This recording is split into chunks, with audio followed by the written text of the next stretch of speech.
You are listening to Left Brain. Trekking Tales tells us where the trail is long, the stories are deep, and every step leads to something unforgettable. This episode is all about grit, altitude, and attitude. With us is someone truly inspiring, a young adventurer who stood above 15,000 feet while most of us still hit the snooze button. Now listen to the tale of an amazing teen trucker. Hey everyone, welcome to another episode of Left Brain, the place where students' voices shine. Today, we are strapping on our hiking boots and heading into the mountains. Well, mentally at least. We've got a super cool guest, Rishika, who recently took on a massive challenge, trekking to a height over 15,000 feet. Yeah, while most of us are chilling on weekends, she was climbing mountains.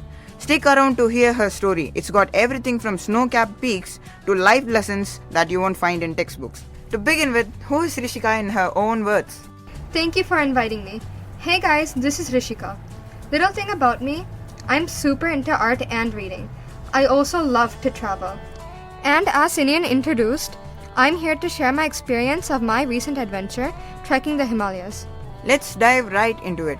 Was there someone or something that motivated you to take on such a daring climb at such a young age? Trekking was never really my thing. It wasn't really a hobby or something I was actually interested in. But my dad usually goes on these kind of treks with his friends, and this time he asked me to come along. To be honest, it took quite a lot of convincing. But then I found out that a few of my old friends were joining too, and there would be snow on the mountaintops. That was enough to get me on board. Not the greatest reason, I know, but it's what got me excited about this whole adventure.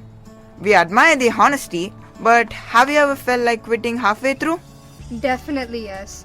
Doing something this tough but rewarding doesn't come free of cost. That's right. There were so many moments when I felt totally homesick and even physically sick. The day we reached the summit was the hardest. The hike was super challenging and I could barely breathe up there. Honestly, I just wanted to give up and head back home. But somehow I pushed through, and when I finally made it to the top, that feeling of accomplishment was unreal.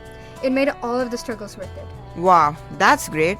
That resilience is something else. Now tell us, what's the one lesson from trekking?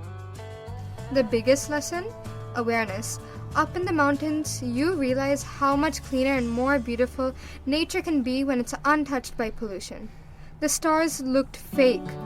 That's how clear the skies were. And the stream water, crystal clear. It made me see how far removed our urban lives are from nature. Sounds great. Maybe you should sponsor me so I get the same experience. Definitely. Now tell us, for those of your age who think trekking is just painful and exhausting, what's your take? Honestly, it is exhausting. Your legs will scream at you by the end, but the adventure, the friendships, and the memories are worth every ache.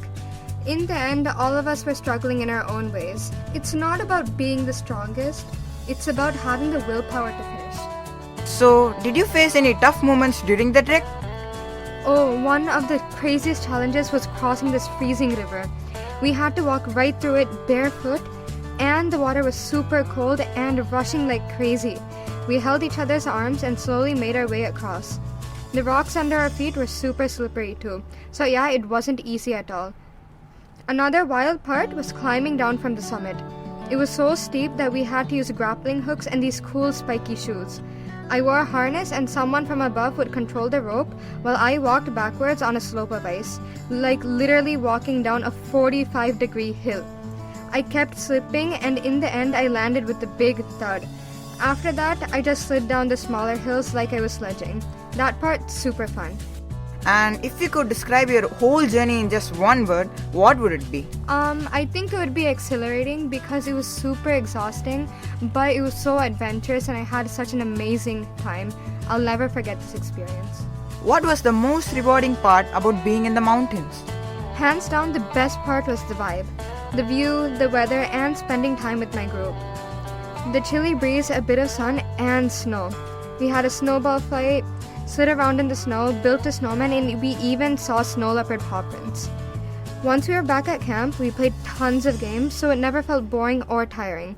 It was just the perfect experience. It was inspiring to hear your experience. My last question to you, How can we be respectful towards nature while trekking? Our trek leader said something that stuck with me. If you don't respect nature, nature won't respect you. That's for sure. That's the reason we always carried a bag for our trash, snack wrappers, tissues, whatever, and threw them away properly at base camp. We were also told to use biodegradable stuff so it doesn't harm the environment. Obviously, littering was a big no.